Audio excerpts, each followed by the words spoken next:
projet de loi de l'économie sociale et solidaire, au-delà du projet lui-même, ce qui est intéressant, c'est de promouvoir l'économie sociale et solidaire en essayant de ne pas tomber dans un écueil qui serait qu'une économie qui n'aurait pas de création de valeur. Parce que je pense que le vrai enjeu, il est là. Est-ce que l'économie sociale et solidaire est créatrice de valeur? Sinon, elle n'aura pas d'avenir.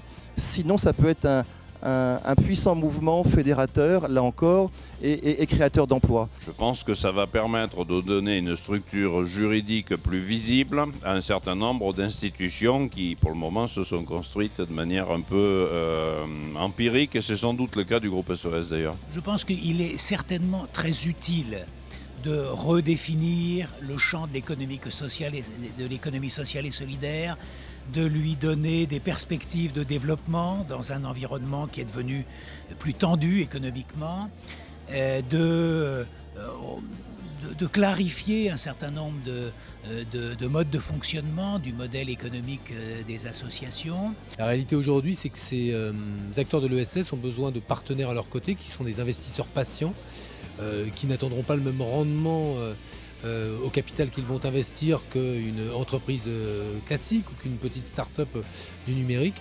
C'est pour ça qu'il fallait adapter à la fois la loi, mais aussi l'écosystème autour de ces acteurs de l'ESS, de façon à ce qu'ils sachent, ces acteurs, que demain, dès lors qu'on aura un projet d'une maison de retraite pour personnes âgées mais innovant, un projet dans le domaine des services à la personne, de l'économie verte, de l'économie circulaire, du recyclage, ou tout projet industriel, et quand on a un acteur privé non lucratif, eh bien, il y aura ces partenaires, cet écosystème législatif et financier qui permettra de développer ces activités. Je crois qu'en fait, ce que souhaite le ministre, et je suis assez d'accord, c'est d'impulser une dynamique de l'intergénéral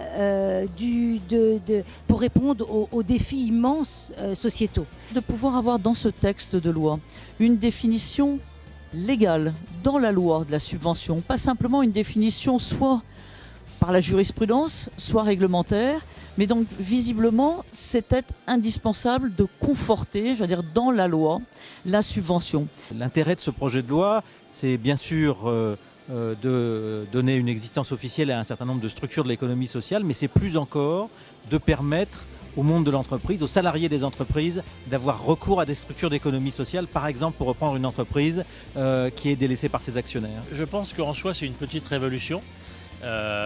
Pourquoi? Parce que déjà il y a un ministre de l'économie sociale et solidaire qui est à Bercy, donc qui est vraiment au cœur de l'économie, et que cette loi est la première loi vraiment, disons, qui fait un peu le tour de l'économie sociale et solidaire. Le projet de loi va commencer à être débattu au Sénat très bientôt, puisque c'est le 6 novembre prochain. Donc un débat qui démarrera donc dans quelques jours et qui devrait se clôturer avant de la fin de l'année. Vraiment un travail qui est déjà largement engagé. C'est aux acteurs économiques et de l'économie sociale et solidaire de se saisir de la loi. C'est pas la loi une loi ne fait pas du développement par elle-même. Donc une loi c'est bien, et après il faut transformer l'essai.